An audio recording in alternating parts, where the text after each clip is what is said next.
You took your pictures dressed as a lawn jockey? What, they run out of monkey suits? Everybody Hates Chris was that TV show that caught everybody's attention in the early 2000s. It was that show that played around with your emotions with you relating to every part of it. There was just something you found familiar about the show, whether it was how to get through high school just like Chris and his friends, or how to run a family like his parents. There was just something for everyone. However, with the show making a comeback as an animated, let's take a look at Everybody Hates Chris's crew then and now. The tricking and the treat. And you best to have all. Antonio Fergus, who played Doc, was nothing short of a real-life superhero to Chris. He was always available when Chris needed advice or even just a listening ear. Doc had to deal with a lot in life, and as a result, he had a fountain of wisdom due to his life experience, which he used from time to time to help guide Chris through making some tough decisions. Doc portrayed a trusted mentor to Chris, and he had an incredible sense of humor which made him an instantly lovable character. His versatility has made him one of Hollywood's most respected actors. Beyond acting, Fergus is dedicated to supporting African American culture, contributing to the Langston Hughes Center for Arts, among others. Now at 78, his contributions to film, television, and culture continue to inspire. Next is the voice behind the screen. Chris Rock, being the narrator with decades of life experience under his belt, takes us on a journey into Chris's life and everybody connected to him. With his wit and funny sense of humor, it's hard to imagine the show without his voice in it. He has a keen eye for observations, often bringing a layer of political satire calling out the ridiculousness of the world around Chris. With that unmistakable Chris Rock touch and, of course, the occasional dig at Bobby Brown, implying the legendary singer might not be too thrilled with some of Rock's playful jabs. One classic moment had Chris suggesting Bobby Brown probably changed the channel after witnessing one of the show's wilder moments. He was always keeping it real, always hilarious in Everybody Hates Chris. Now at 59, he's still keeping us laughing both as a stand-up comedian and actor. Next up, a monk who isn't actually a monk. Todd Bridges as Monk is one of those unforgettable characters, as he's constantly convinced there's some grand conspiracy going on. It's funny though, because he gets so worked up over the most ridiculous things. Despite his eccentricities, Monk is unbelievably loyal, always looking out for Doc and Chris, and can go to any lengths just to protect them. They were in a way family to him. He was always a little more paranoid than most, maybe because of his military background. Todd Bridges, like his character, has had a life full of ups and downs. His story is marked by personal struggles, addiction, and the challenges of early fame. Bridges' story is one of resilience, and his journey proves that even after the darkest times, redemption is possible. Now at 59, he continues to inspire with his story of perseverance and personal growth. Next up is a bully turned ally. Kevontay Jackson as Jerome. Jerome may not have been the brightest kid on the block, but he had one unforgettable relationship with Chris. He was always asking for money, and surprisingly, Chris often handed it over, even if he was not too thrilled about it being a weird kind of relationship. But for some reason, they did get along. At first, Jerome had a sketchy vibe, but over time he became unexpectedly friendly, and they even became real friends, to the point where Chris on occasion turns to Jerome for advice. And once in a while, you can tell Jerome actually cared. From his humble LA beginnings to becoming a well-known Hollywood figure, his journey shows his dedication and resilience. Kevontay Jackson is now 42, and his evolution in the industry continues to inspire. Next up is the coolest dude on the block. If there was a sign on the side of our dinner that says it would cause cancer and birth defects, you would slap the salad out of us if you found us eating it. Tequan Richmond played Drew, Chris's popular, lucky, talented, and handsome younger brother. Compared to Chris, Drew is loved by his peers. His charm earned him countless girlfriends in the past, and Chris secretly envies the amount of luck and talent his younger brother has, who in addition looks older than he does.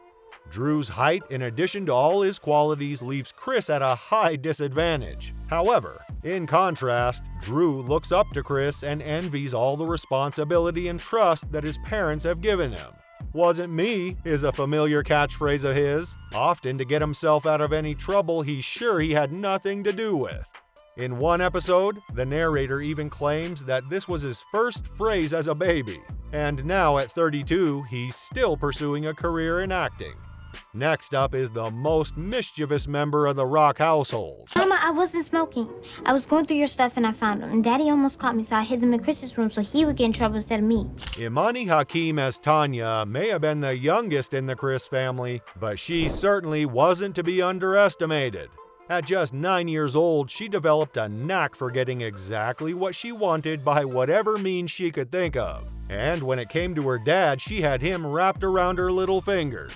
She was the biggest snitch of all times, of course, when it worked in her favor.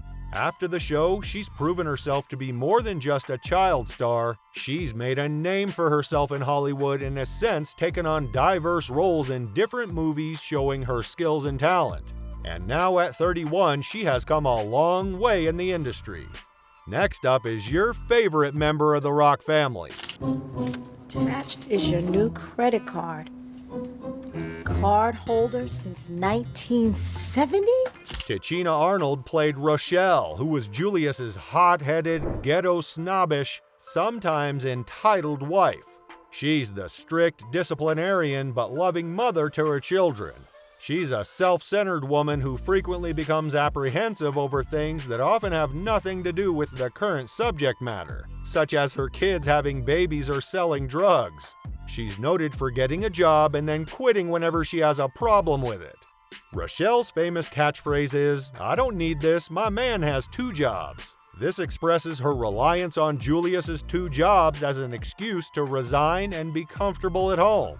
She sometimes has trust issues with her husband and disagrees with his methods of being cheap. Now at 52, Tichina is still making her mark in Hollywood. Next up is the biggest money spender in the Rock family. You wrong, and I am right.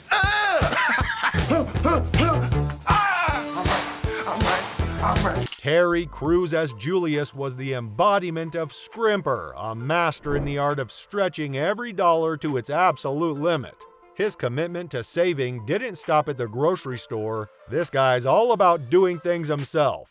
Whether it's fixing a leaky faucet or putting together a wobbly chair, Julius's tool of choice is duct tape, of course. That roll of magic tape is his answer to almost everything.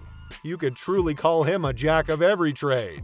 His dedication to cutting cost is simply unmatched, and it's clear that every inch of his home is a testament to his unwavering dedication to micromanagement. Terry, at 56 years old now, is still one of the most recognizable faces in entertainment, constantly staying busy with new projects and spreading his positive energy everywhere he goes. Next up is Chris's #1 and only fan. Relatively speaking, would you be my Valentine? This is perfect. For Tangy? No thanks. Vincent Martella as Greg Wooliger. Greg played the role of Chris's best friend, and they were definitely an unusual duo. They both were the unpopular underdogs at their school, and while Greg was an obnoxious nerd who was always optimistic, he was a little eccentric and was obsessed with superheroes. He definitely was the only guy who didn't hate Chris. Despite his quirks, Greg had an unmatched level of confidence and genuinely believed he was cool. Greg was a loyal friend who always had Chris's back. His favorite catchphrase was, "You're so in there." Greg has kept busy since Everybody Hates Chris ended after finding his true calling in voice acting. And now at 32, one thing is definitely certain. Greg proved he was cool and smart. Next up is your showstopper and main character. Stop! Ah, what? The egg is my class project. What are you talking about? The egg is my baby. I'm supposed to take care of it for a week and then give a report on what it's like to be a father. Chris is your average teenager on the block, but one thing stands out in his life. Bad luck follows him like flies. He's kind, responsible, and unpopular. Even with all these qualities, no matter what he does, life always seems to throw him a punch at every turn. Chris often dreams of being more like his younger brother Drew, who was cool. Such an irony, because it's usually the other way around. Being the oldest child in his family doesn't make anything easier. Rather, it feels like he's always getting caught up in one crazy situation after another. Tyler James Williams, who played Chris in Everybody Hates Chris, has had his fair share of struggles in life, but has also had a great career after his role in the sitcom. Regardless of his health challenges, Chris has proven one thing: you can achieve your dreams with or without limitations. Well, the cast has pretty much done well for themselves so far. What do you think? Leave your comments in the comment section. Until next time, bye for now, and thanks for watching.